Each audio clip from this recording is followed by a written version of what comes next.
Bien, donc là on reprend parce qu'on s'est rendu compte que le son était absolument Non, dégueulasse. là, Non, là tu as stop record, non? non, non, si je clique, je stop record. Ah oui, tu as Ça, record. c'est la première vidéo de test. Et puis, Très très bien. Bah, je t'en prie, vas-y. donc là, ça, tu vois, il y a une petite lumière rouge et tout. Ah oui, non. On en était à. On vient de se rendre compte que le son était absolument dégueulasse. Et donc Tu as filmé mon appareil photo encore une fois. on a changé l'appareil de capture. Vous entendez les débris de l'appareil de capture. Ce qui me fait penser d'ailleurs que peut-être qu'on pourra un jour filmer avec ton PC du coup. Tout simplement. L'image est un peu moche, mais bon. Ouais, mais tu sais, les gens ils s'en foutent. On fait un peu ce qu'on peut. Ouais, les gens, c'est des pigeons. De toute façon, on regarde les vidéos quoi qu'il C'est arrive. ça, voilà. YouTube Money. Attends une minute, tu parles de mes vieux. Non, j'en fais partie. Des fois, il n'y a même pas d'image, ils regardent, j'ai envie de dire. Et en même temps, je peux pas leur donner plus. Bon, donc on va continuer, hein, et puis si nous en on verra. Bref, si l'envie nous en prend, on refera à la fin. Pour le moment, ils viennent d'arriver devant le temple qui est encore fermé, à peine De déblayé. Zone Katrak, je me rappelle. Oui, le nom de. Le temple s'appelait Zone Katrak.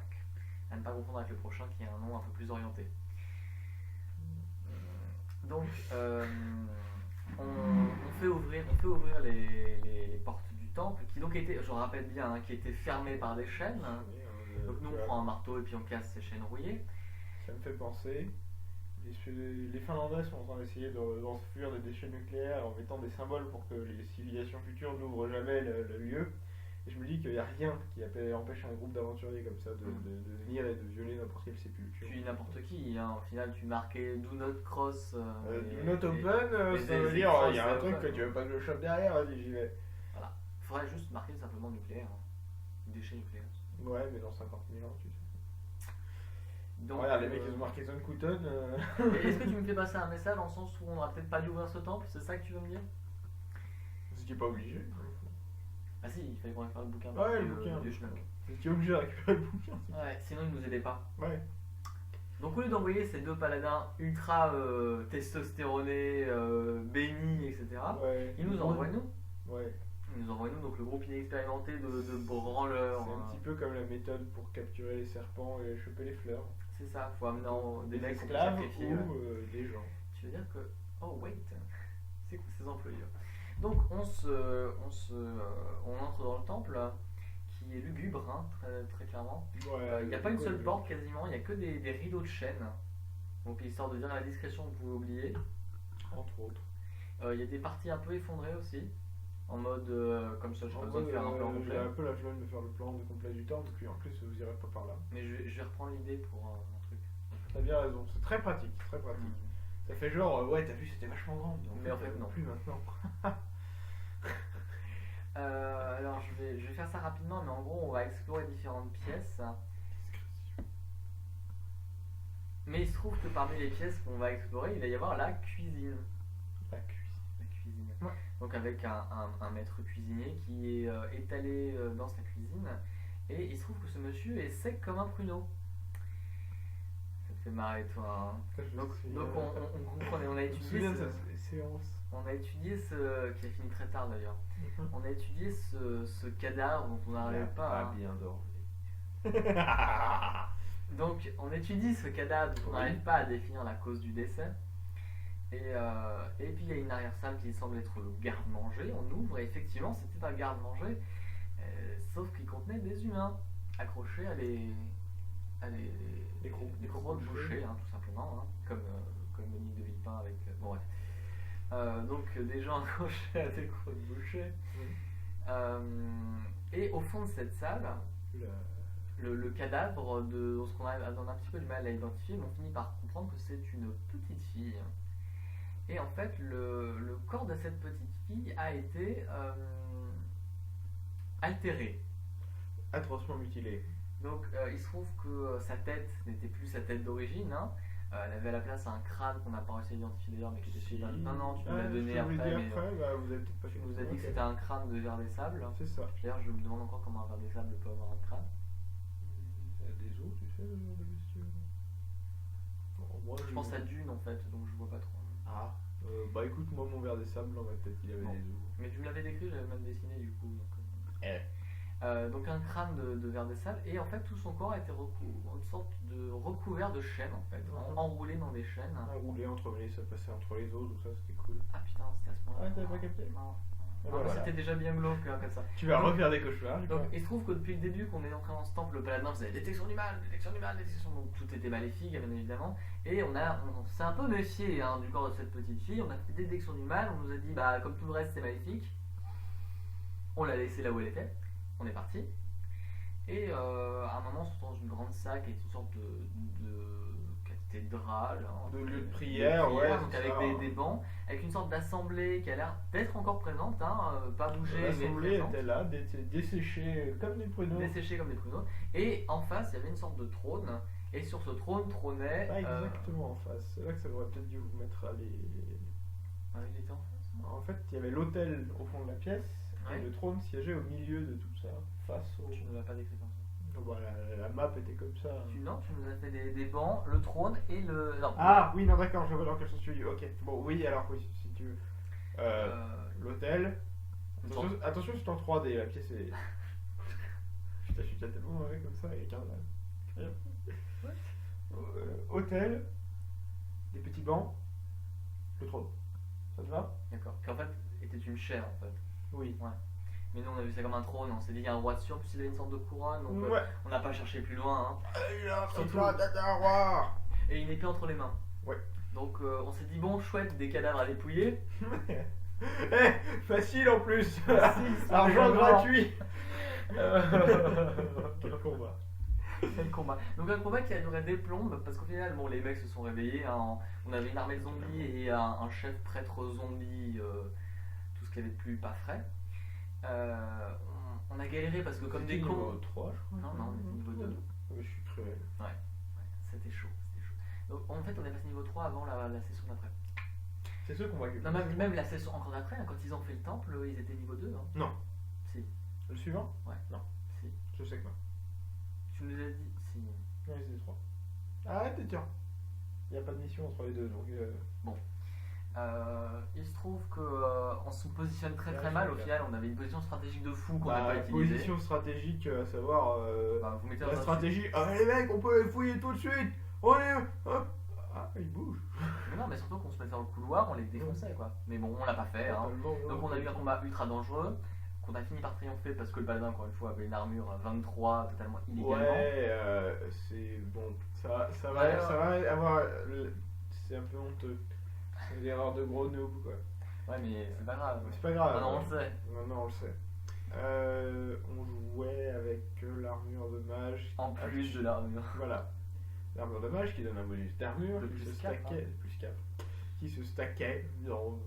Parce que voilà, on avait pas le droit. Et puis on avait dit mais on est complètement con.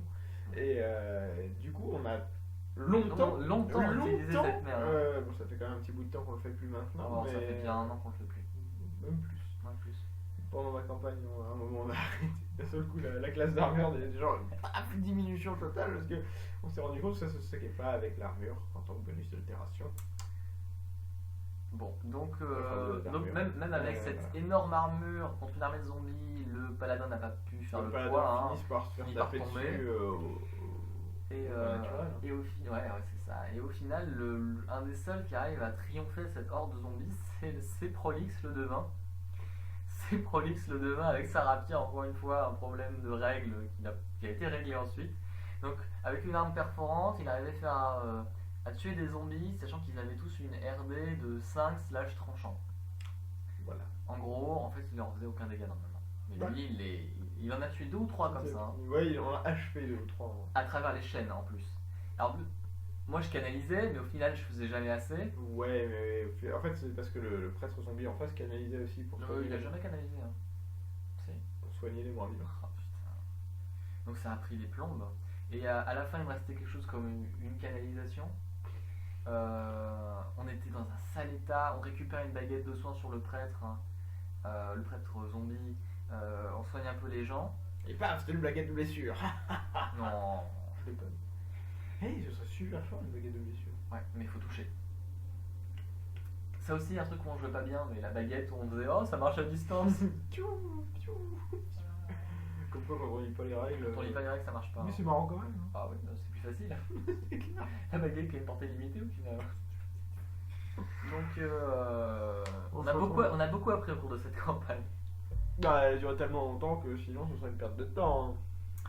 Hein. Donc, on vide cette pièce, on récupère la couronne. Ah, mieux encore, parce qu'au final, j'ai oublié le meilleur moment. Quand Samy a voulu récupérer l'épée alors que le mec avait pas encore bougé. Bah, c'est comme ça que vous les avez activés. C'est comme ça qu'on les a activés. Et mieux encore, Samy qui récupère l'épée alors qu'il a un point de vie de la mort, en tout cas de tomber inconscient. Et au moment où il chope l'épée, il y a une voix dans sa tête qui lui dit « Tu es à moi ». Mais non, il l'a récupéré. Non, ça, là je confonds avec une autre aventure. Ils se sont activés quand vous êtes rentré dans la pièce. Non, c'est au moment où il a voulu récupérer l'épée, t'as le zombie prêt qui a fait « genre en mode je te chope le bras ». Et Samy a réussi son rage sur son jet de réflexe. C'est ça. Enfin, Inis, mais c'est quasiment Oui. la même personne. Oui. Voilà. Oui, non, effectivement, tu vois, la mémoire. Ah bon, Donc en tout cas, on se retrouve en fait avec une épée de domination entre les mains. Fort heureusement, Inis a réussi son jet de sauvegarde. Donc on a emmitouflé l'épée dans une de mes nombreuses écharpes varisiennes. Et j'en ai illimité de ces écharpes, c'est magique. c'est formidable. On a récupéré l'épée, on l'a foutu dans un sac alors qu'on aurait dû se dire mais en fait on ne va jamais utiliser cette épée. Non, on l'a pris, nous, hop, dans un sac. On a récupéré la couronne qu'on a pu revendre à un moment.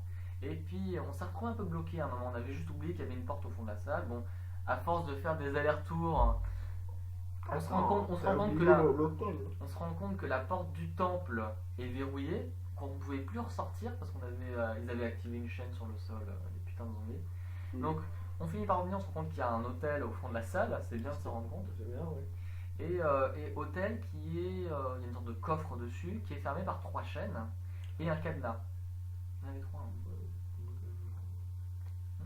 Peut-être qu'il y en avait 4, puis tu sais, pour les 4 coins de la table sur laquelle il repose. Non, je crois qu'il y en avait 3. Écoute, je vais pas compter les chaînes dans ce temple, mais. C'est pas très grave au final. 3 ou 4, peu importe. Et on s'est rendu compte donc, que le cadenas qui fermait toutes ces chaînes était magique. Et ne sachant pas quoi faire, parce que je crois que le roublard avait tout simplement pas envie de s'y mettre. Vender, donc le fabuleux guerrier Kimbo, il se dit bah, je vais y aller à l'épée. Il va à l'épée longue d'ailleurs. Hein.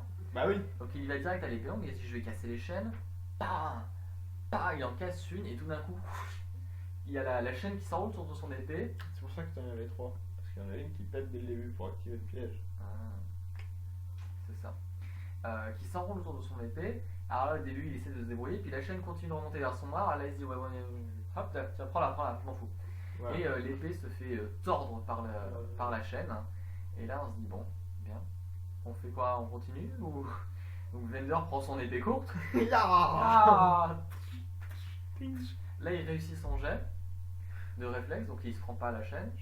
Il me semble me souvenir que à un moment, il avait l'idée de remplacer l'épée courte par l'épée que vous venez de récupérer. J'étais en mode, et c'est parfait. Il a tous les trucidés. Il se suicide quoi.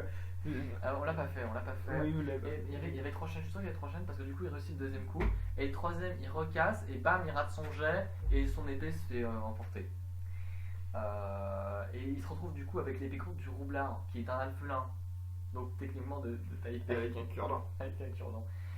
Donc on ouvre le coffre en disant oh mon dieu, ça y est, cette fois on a enfin trouvé le bouquin. Que nenni, il y avait quoi là-dedans C'est pas là le crâne d'obsidienne, j'ai un doute maintenant. Si, c'est ça. Le pirate il avait un sac avec des bourses semi-précieuses et nous on a un crâne en obsidienne, c'est là qu'il vient le crâne. C'est de là qu'il vient le crâne en obsidienne. Mais c'était au final juste un objet décoratif. En fait, je l'oublie complètement parce que c'était pour du fric en fait. Un objet décoratif. C'était de la thune. C'était de la thune donc. Ça fait ambiance, vous livrez la thune en crâne en obsidienne. Ah ouais, Dragon Glass. Non. Oui, je m'en rappelle. Et on se rend compte en fait qu'il y a une porte juste à côté de nous depuis le début. Tant qu'à le faire. On entre et là, sur un bel hôtel, le bouquin qu'on cherche. On se dit, intéressant. Trop facile, il bouge même pas. J'ai oublié le couloir avec les chaînes, mais je vais y revenir maintenant. Oui, alors en fait, en entrant, on avait plusieurs possibilités. Il se trouve que l'une d'entre elles était un couloir rempli de chaînes cloutées. Donc on s'est dit, on va des chaînes cloutées qui pendouillent comme ça et très très denses, densément, un assez long couloir, ce qui fait qu'en fait, quiconque n'avait pas une armure lourde, ça dissuade en fait les gens de se rentrer dedans parce que je vous ai défoncé. Quand tu avances dedans, tu t'écorches quoi. C'est un peu le couloir des pénitents quoi. une sorte de vierge de fer mais mobile quoi. Bah, mobile, puisque au moment où vous saisissez du grimoire. Ah, c'est ça, donc au moment où on n'a pas récupéré le grimoire à main nue, on s'est dit mon dieu c'est occulte, alors là j'ai sorti une de mes nombreuses écharpes varisiennes, je l'ai remis tout dedans. Et j'ai pris le bouquin et au moment où on soulève le bouquin on entend un... Et puis les chaînes... Et en fait on se rend compte rideau de chaîne. On se rend compte que le couloir de tout à l'heure menait tout droit à cette pièce, alors on s'est dit courez. Et puis on se carapate en mode... Ils ont un assez long couloir qui a un rideau de chaîne qui s'est écarté comme ça. C'est Moïse en fait, on est Moïse. Vous avez ouvert la mer des chaînes et vous voilà désormais... Donc on se dit on est libre, ça y est, on court. Et les premiers arrivés se rendent compte que tu veux faire un... Je vais faire un petit... Donc ça c'était le test. Hein. T'es sûr ?